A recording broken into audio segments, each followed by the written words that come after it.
प्रिय विद्यार्थियों, DSS online कक्षा में आपका स्वागत है। मैं हिम्मती नंदन सिंह, हिंदी अध्यापक। आज हम सभी हिंदी वसंत भाग 3 के अंतर्गत पाठ 7 क्या निराश हुआ जाए नामक निबंध का अध्ययन करेंगे। इसकी व्याख्या समझेंगे, इसे पढ़ेंगे। इस निबंध के निबंधकार हैं हजारी प्रसाद द्विवेदी, जो कि एक प्रसिद्ध निबंधकार माने जाते हैं। हिंदी साहित्य जगत में एक प्रसिद्ध निबंधकार के रूप में जाने जाते हैं। तो इसको पढ़ने से पहले या इसकी व्याख्या करने से पहले मैं लेखक परिचय देना चाहूँगा। आपको जानना आवश्यक है लेखक के बारे में भी।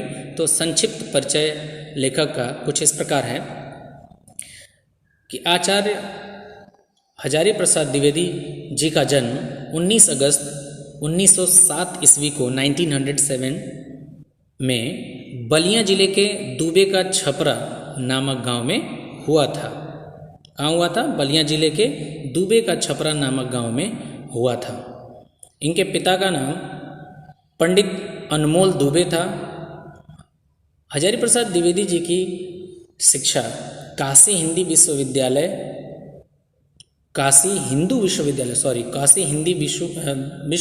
से हुई थी और इन्होंने ज्योतिषाचार्य की उपाधि हासिल की थी। ज्योतिष शास्त्र में इन्होंने डिग्री हासिल की थी।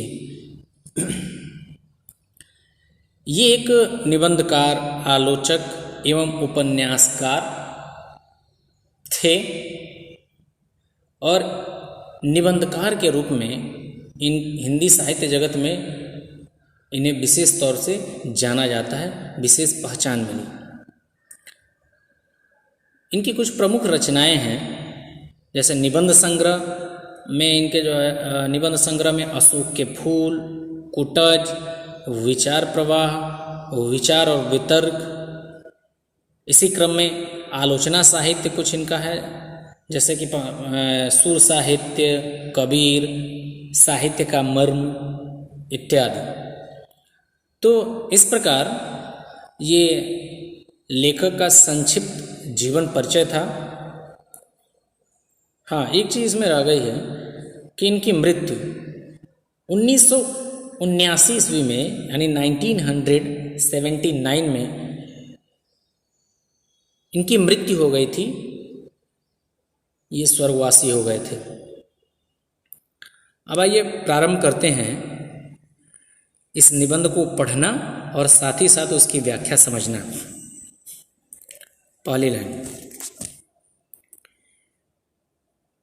मेरा मन कभी कभी बैठ जाता है। अब देखिए, इसे शुरू करने से पहले थोड़ा ये जान लीजिए कि जो ये क्या निराश हुआ जाए, जो शीर्षक है यानी जो ये निबंध है, इसमें मुख्य रूप से किन बातों पर प्रकाश डाला है लेखक ने और वो क्या स्पष्ट करना चाहते हैं। तो इसमें लेखक ने यह मुख्य रूप से इसको प्रकाशित करने का कार्य किया है कि उन बिंदुओं को मैं क्रमवार तरीके से आपको बताता जा रहा हूँ। इसमें समाज में यानी इस समाज में अभी भी भ्रष्टाचार, बेईमानी, धोखा, फरेब ये सभी व्याप्त हैं और इसे जीवित रखने वाले लोग भी हैं इस समाज में। हालांकि इनकी संख्या बहुत है और इनकी अपेक्षाकृत बहुत कम संख्या में अभी भी इस समाज में ईमानदार, सहयोग करने वाले, एक दूसरे का निस्वार्थ भाव से साथ देने वाले लोग हैं। हालांकि ऐसे लोगों की संख्या बहुत कम है इस दुनिया में, इस संसार में बहुत कम है। तो इसलिए लेखक इसमें आगे बताते हैं, इसमें निराश होने की कोई बात नहीं है कि अभी भी इस दुनिया में, इस समाज में इस तरह के लोग हैं जिनके अंदर ईमानदारी, दया, स्नेह और सहयोग की भावना व्याप्त है। कुछ एक आध उदाहरण वो अपने जीवन से ही देते हैं कि किस प्रकार जब वो टिकट लेने जाते हैं तो टिकट के पैसे अधिक दे देते हैं, ट्रेन छूटने वाली रहती है और वहाँ से निकल जाते हैं, ट्रेन में बैठ जाते हैं। तो वो जो टिकट काटने वाला है वो आता है और फिर इनके पैसे वापस करता है। तो ईमानदारी की कुछ मिसालें जो है ये अपने इस निबंध में इन्होंने रखा है, उसे उजागर किया है। तो उसी के संबंध में है। तो आइए स्टार्ट करते हैं। मेरा मन कभी कभी बैठ जाता है, समाचार पत्रों में ठगी, डकैती, चोरी, तस्करी और भ्रष्टाचार के समाचार भरे पड़े हैं। आरोप प्रत्यारोप का कुछ ऐसा वातावरण बन गया है कि लगता है देश में कोई ईमानदार आदमी ही नहीं रह गया है। हर व्यक्ति संदेह की दृष्टि से देखा जा रहा है। जो जितने ही ऊंचे पद पर है उनमें उतने ही अधिक दोष दिखाए जाते हैं। अब देखिए, ये स्टार्ट किया है लेखक ने यहाँ से। इससे क्लियर हो जा रहा है कि ये निबंध किस ओर जाने वाला है, किसमें किससे संबंधित बातें कही गई होंगी। लेखक ने इसमें कहा है या लिखा है कि आए दिनों समाचार पत्रों में ठगी, डकैती, चोरी, एक शब्द आया है तस्करी। तस्करी का अर्थ होता है ये भी एक तरह की चोरी है, और खासकर टैक्स की चोरी की जाती है। इसके अंतर्गत टैक्स बचाने के लिए जो आयात निर्यात किया जाता है उसमें टैक्सों की चोरी की जाती है। तो ये भी एक तरह से भ्रष्टाचार में ही सम्मिलित किया गया है इसको।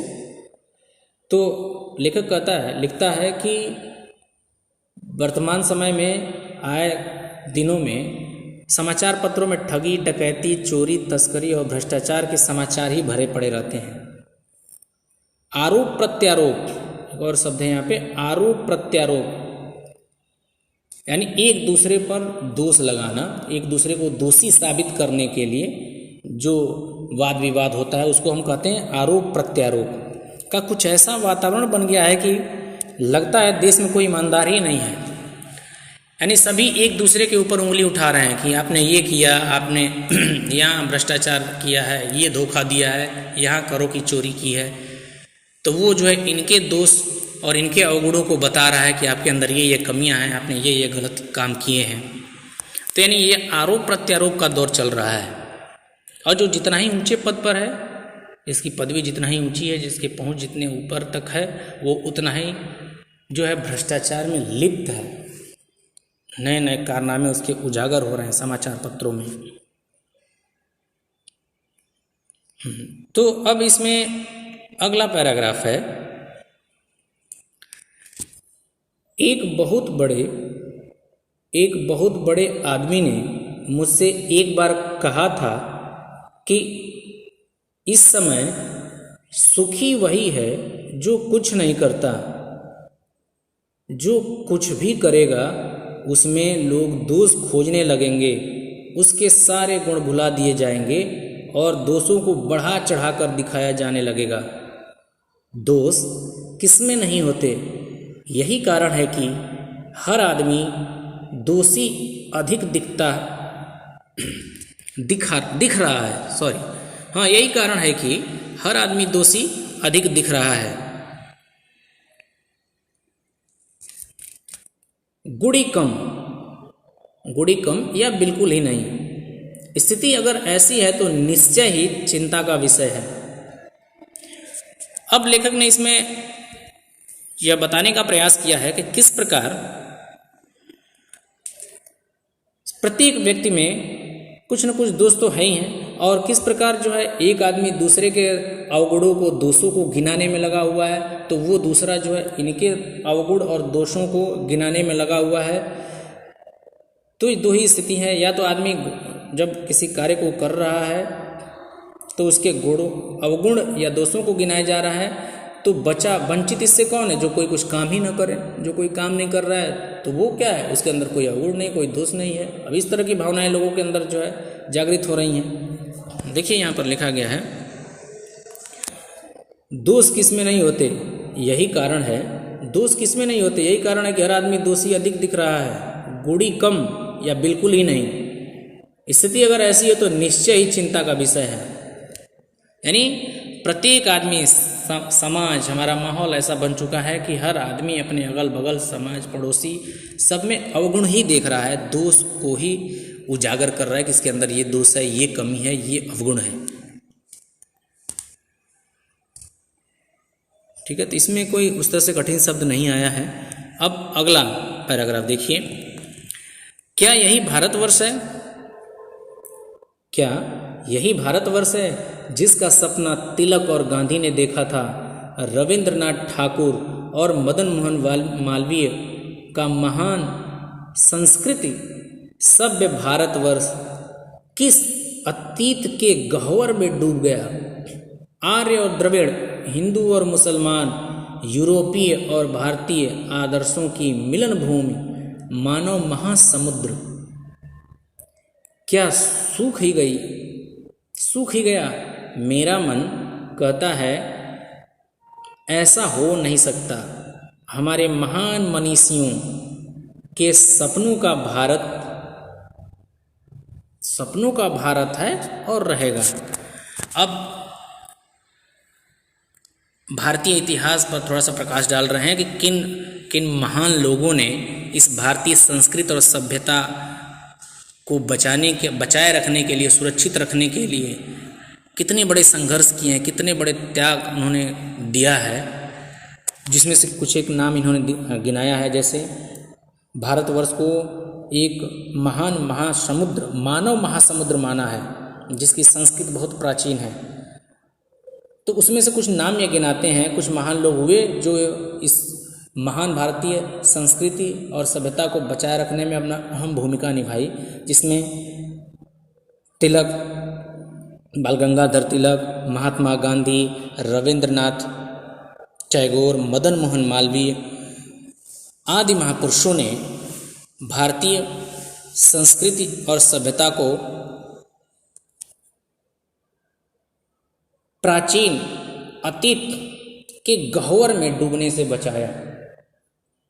यानी अंधविश्वास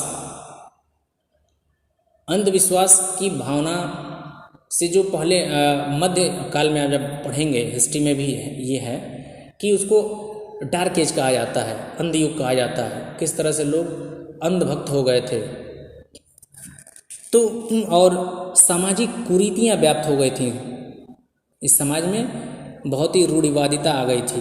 तो उसको मिटाने के लिए ये महापुरुष तिलक, गांधी जी, मदन मोहन मालवीय जी, रविन्द्रनाथ टैगोर ने अथक प्रयास किया और भारतीय संस्कृति सभ्यता को अतीत के गह्वर में डूबने से बचाया। गह्वर, एक शब्द आया गह्वर, यानी गड्ढा। गह्वर का अर्थ होता है बृहद गड्ढा। आर्य और द्रविड़, हिंदू और मुसलमान, यानी यहाँ लेखक ये बताने का प्रयास कर रहा है कि किस प्रकार हमारे देश में, भारतवर्ष में आर्य, द्रविड़, हिंदू, मुसलमान, यूरोपीय, पुर्तगाली, डच, ये सभी जो है आए, लेकिन भारतीय संस्कृति और सभ्यता को समूल जड़ से मिटा नहीं पाए। ये इसी में विलीन हो गए, इसी में मिल गए, किसी न किसी तरह से प्रत्यक्ष या अप्रत्यक्ष रूप से इसमें मिल गए। और इस प्रकार जो है भारतीय संस्कृति और सभ्यता मिटने से बच गई। इसने भारतीय संस्कृति और सभ्यता की विशेषताएं हैं कि इसने सबको स्वीकार किया है, सबको ग्रहण किया है, सबको स्वीकारा है।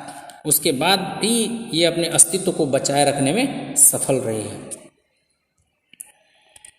इसके बाद अगला और अंतिम पैराग्राफ है जो आज के लिए अंतिम है। अभी तो इस निबंध में और भी है, फिलहाल आज के लिए यह सही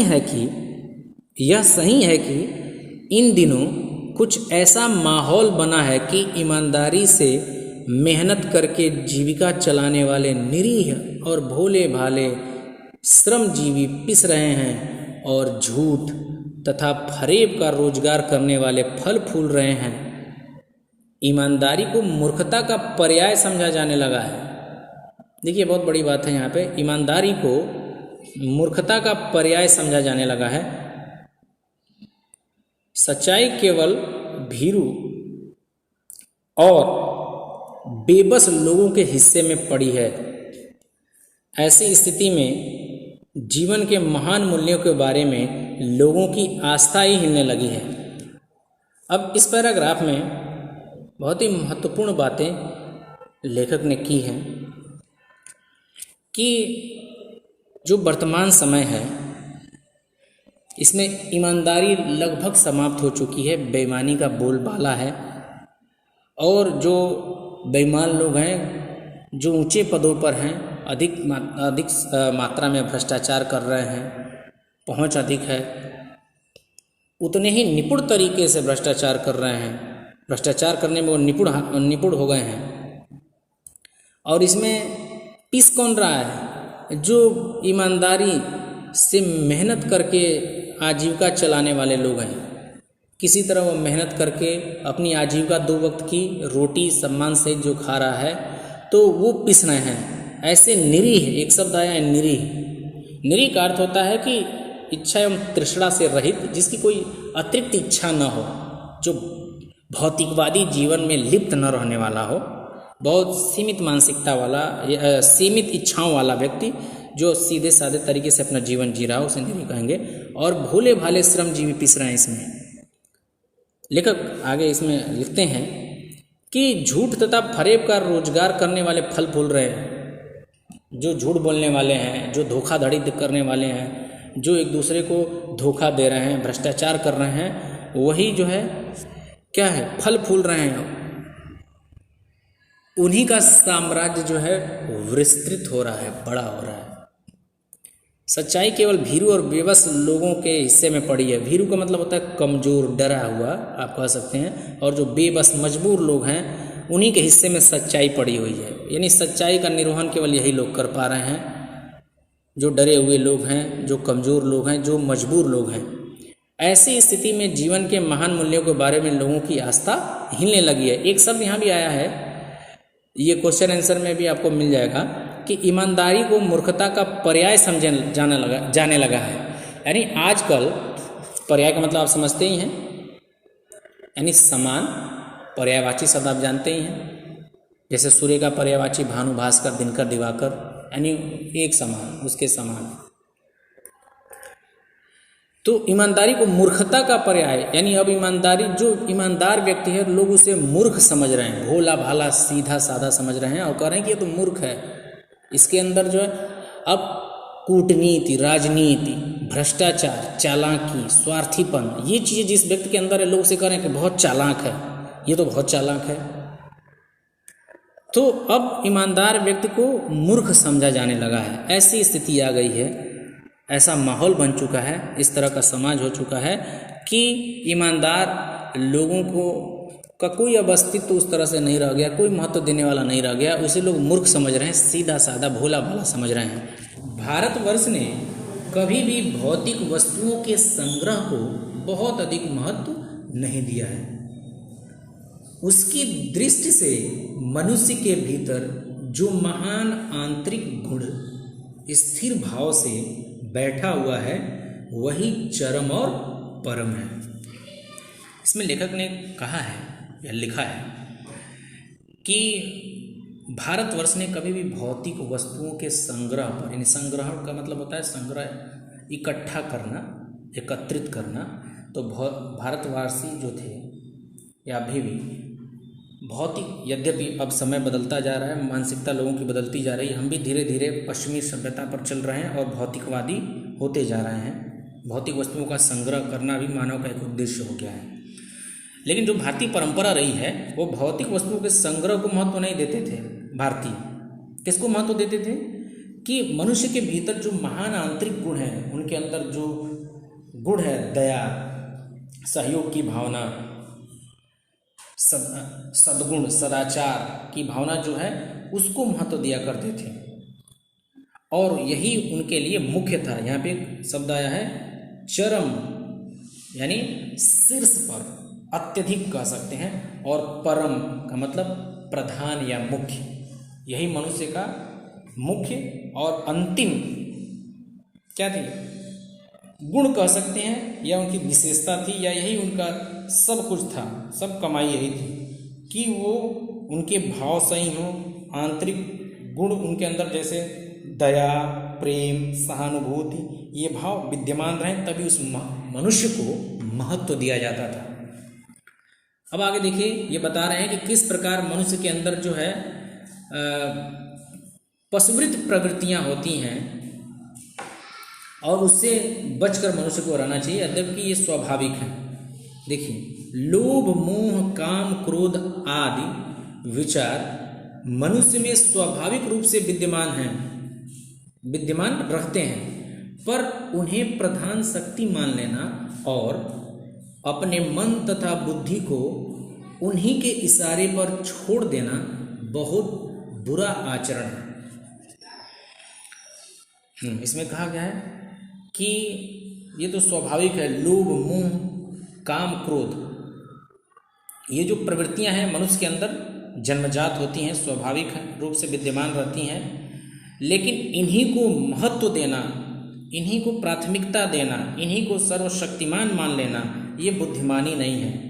और अपने आप को इन्हीं पर निर्भर कर देना, निर्भर बना लेना, ये भी महानता नहीं है। महानता क्या है कि इनको अपने वश में रखा जाए, इनके हम वशीभूत ना हों, इनको अपने वश में रखें, अपने इंद्रियों को अपने वश में रखें। अगली लाइन, भारतवर्ष ने कभी भी उन्हें उचित नहीं माना, उन्हें सदा संयम के बंधन से बांध कर रखने का प्रयत्न किया है, परंतु भूख की उपेक्षा नहीं की जा सकती, बीमार के लिए दवा की उपेक्षा नहीं की जा सकती, गुमराह को रास्ते पर ले जाने के उपायों की उपेक्षा नहीं की जा सकती। अब देखिए, इसमें बहुत ही अच्छी बात, बहुत ही मुख्य गूढ़ बात कही गई है कि किस प्रकार से ये लोभ, मोह, काम, क्रोध मनुष्य के अंदर जो स्वाभाविक रूप से उसके मन में विद्यमान रहता है। और जिस प्रकार लेखक ने उदाहरण दिया है कि भूख लगने पर हम उसकी उपेक्षा नहीं कर सकते। उपेक्षा का मतलब अनदेखा आप कह सकते हैं, या महत्व न देना, या उसे अनदेखा कर देना, उपेक्षा कर देना। अपेक्षा का विलोम उपेक्षा नहीं कर सकते, या बीमार के लिए दवा की उपेक्षा नहीं कर सकते। यदि कोई बीमार आदमी है तो हम दवाई लाएंगे, दवाई को अनदेखा या उसको गौड़ नहीं समझेंगे। उसके लिए क्या है, दवा ही मुख्य कार्य है, उसे दवा देना। और उसी प्रकार जो गुमराह हो गया है, जो भटक गए हैं, रास्ता भूल गए हैं, उन्हें रास्ते पर ले जाने के उपायों की उपेक्षा नहीं की जा सकती। अर्थात उस व्यक्ति को वो उपाय बताने होंगे ताकि वो उस रास्ते पर आ जाए, उसको हम अनदेखा नहीं कर सकते। अर्थात उसको वो उपाय, आइडिया चाहिए, विचार चाहिए।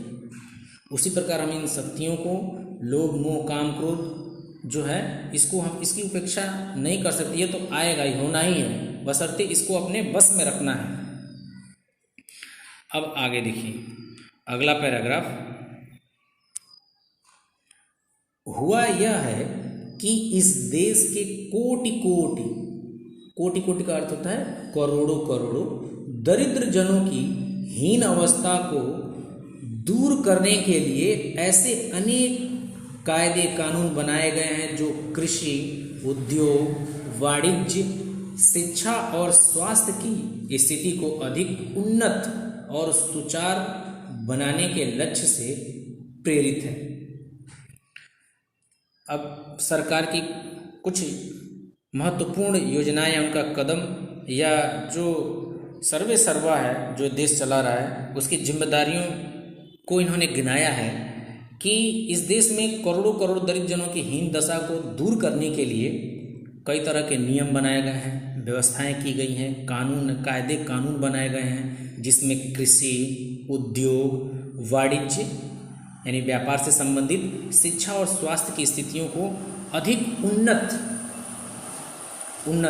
जो बहुत ही आगे बढ़े, और सुचारू जो एक निश्चित क्रम से व्यवस्थित तरीके से उस लक्ष्य को प्राप्त किया जा सके, जो बहुत ही अच्छे तरीके और व्यवस्थित तरीके से उस लक्ष्य को प्राप्त करने के लिए किन किन लक्ष्यों को, कृषि, उद्योग, वाणिज्य, शिक्षा और स्वास्थ्य के जो लक्ष्य निर्धारित किए गए हैं, उनको प्राप्त करने के लिए जो भी उपाय और कानून और नियम कायदे बनाए गए हैं, उससे जो है ये देश क्या है, प्रेरित है।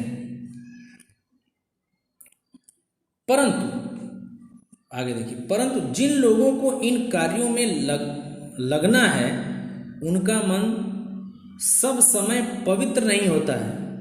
देखिए बहुत बड़ी बात कही गई है कि जिनके ऊपर, जिनके कंधे पर ये जिम्मेदारियां हैं कि देश के करोड़ों करोड़ों दरिद्र या हीन दिनहीन व्यक्तियों को या उनके कृषि, उद्योग, वाणिज्य, शिक्षा और स्वास्थ्य को हमें आगे ले जाना है, उन्नत बनाना है, सुचारू रूप से अपने लक्ष्य को प्राप्त करना है, तो ऐसे व्यक्तियों के कंधे पर जो ये सब जिम्मेदारियां हैं, तो ये निश्चित नहीं है और ये आवश्यक नहीं है कि उनका भी मन हर समय पवित्र बना रहे, अर्थात वो ईमानदार रहें। अपने उस लक्ष्य को प्राप्त करने के लिए देश को के करोड़ों दरिद्र जनों को या दिनहीन लोगों को आगे ले जाने के लिए वो ईमानदारी पूर्वक अपना कार्य करें, ये भी तय नहीं है, ये निश्चित नहीं है कि वो ईमानदारी वो हर समय ईमानदार ही बने रहेंगे। आगे देखिए क्या कहते हैं, प्रायः वे ही लक्ष्य को भूल जाते हैं और अपनी ही सुख सुविधाओं की ओर ज़्यादा ध्यान देने लगते हैं, जैसा कि मनुष्य का स्वभाव है। लोभ, यहाँ लोभ की बात हुई है। अब ये नहीं लगता कि इसमें कोई कठिन शब्द नहीं है, जो आया था मैंने आपको बताया है। अब इसमें अगला है, भारतवर्ष सदा कानून को धर्म के रूप में देखता आ रहा है। आज एकाएक कानून और धर्म में अंतर कर दिया गया है। भारतवर्ष सदा कानून को धर्म के रूप में देखता आ रहा है, यानी कानून धर्म में है, समाहित है। ये स्थिति पहले से आ रही है, लोगों की मानसिकता बनी हुई है, लेकिन आज एकाएक कानून और धर्म में अंतर कर दिया गया है। दोनों दो चीज़ें हैं, दोनों अलग अलग चीज़ें हैं, दोनों में समानताएं नहीं है, दोनों अलग अलग, इनका कार्य क्षेत्र अलग अलग है। धर्म को धोखा नहीं दिया जा सकता, कानून को दिया जा सकता है। यही कारण है कि जो लोग धर्म भीरू हैं वे कानून की त्रुटियों से लाभ उठाने में संकोच नहीं करते हैं। इस पैराग्राफ में ये बताया गया है कि धर्म और कानून दोनों अलग अलग चीज़ें हैं। जैसा कि पहले कानून से बड़ा धर्म को माना जाता था और धर्म के अंदर ही कानून समाहित था, लेकिन अब वर्तमान समय में दोनों को अलग अलग कर दिया गया है। अब धर्म को धोखा नहीं दिया जा सकता है, लेकिन कानून को दिया जा सकता है, ऐसा इनका मानना है। यही कारण है, ये लिखते हैं कि जो धर्म भीरू हैं, कायर लोग हैं, धर्म को नहीं मानने वाले हैं, भेदभाव या असमानता या असहिष्णुता जिनके अंदर है, वे कानून की जो त्रुटियां हैं उनसे लाभ उठाने में थोड़ा भी संकोच नहीं करते, निसंकोच लाभ उठाते हैं। आगे है, इस बात के पर्याप्त प्रमाण खोजे जा सकते हैं कि समाज के ऊपरी वर्ग में चाहे जो भी होता रहा हो, भीतर भीतर भारतवर्ष अब भी यह अनुभव कर रहा है कि धर्म कानून से बड़ी चीज है। अब भी सेवा, ईमानदारी, सच्चाई और आध्यात्मिकता के मूल्य बने हुए हैं। वे दब अवश्य गए हैं, लेकिन नष्ट नहीं हुए हैं। अब देखिए, इसमें बताया गया है कि इस बात के भी अनेकों प्रमाण दिए जा सकते हैं कि समाज के ऊपरी वर्ग में चाहे जो भी होता रहा हो, अंदर ही अंदर भारतवर्ष अभी यह अनुभव कर रहा है कि धर्म कानून से बड़ी चीज़ है। भारत के लोग अभी मानते हैं कि धर्म कानून से बड़ी चीज़ है, यानी व्यक्ति के अंदर जो धर्म के प्रति श्रद्धा, स्नेह या कई लोगों में अंधविश्वास जो है वो विद्यमान है, उसे निकाला नहीं जा सकता है और वे अपने धर्म को कानून से भी बड़ी चीज़ मानते हैं। अब भी सेवा, ईमानदारी, सच्चाई और आध्यात्मिकता, यहाँ देखिए एक शब्द आया है आध्यात्मिकता। आध्यात्मिकता का मतलब होता है कि ईश्वर के प्रति विश्वास रखना, ईश्वर में श्रद्धा रखना, ठीक है, उसको आध्यात्मिक कहते हैं। जो ईश्वर में विश्वास रखे, उसमें श्रद्धा रखे, उसमें लीन रहे, उनकी शक्तियों को जाने पहचाने, उसे हम आध्यात्मिक कहते हैं। और आध्यात्मिकता यानी उससे ओतप्रोत चीज़ें, जो क्रियाविधि, कार्यविधि, जो ईश्वर को मानने के संबंध में जो है उसको इसमें समाहित किया जाता है। तो ये आध्यात्मिकता के मूल्य बने हुए हैं। वे दब अवश्य गए हैं लेकिन नष्ट नहीं। कहीं न कहीं वो ये सभी चीज़ें मनुष्य के अंदर विद्यमान है, कोने में है, नष्ट नहीं हुई हैं, समूल नष्ट नहीं हुई हैं, जड़ सहित नष्ट नहीं हुई हैं। आज भी, अगली लाइन है, आज भी वह मनुष्य से प्रेम करता है, महिलाओं का सम्मान करता है, झूठ और चोरी को गलत समझता है, दूसरों की पीड़ा पहुंचाने को पाप समझता है। अब देखिए इसमें धर्म की बात कही गई, यानी धर्म में भी न्याय की बात कही गई है। इसीलिए इसमें ऊपर वाली लाइन में, पहले वाली लाइन में ये कहा गया है कि धर्म में ही कानून है। कानून धर्म से आया है, धर्म से धीरे धीरे फिर अलग होकर आज वर्तमान समय में एक संविधान का रूप ले लिया है।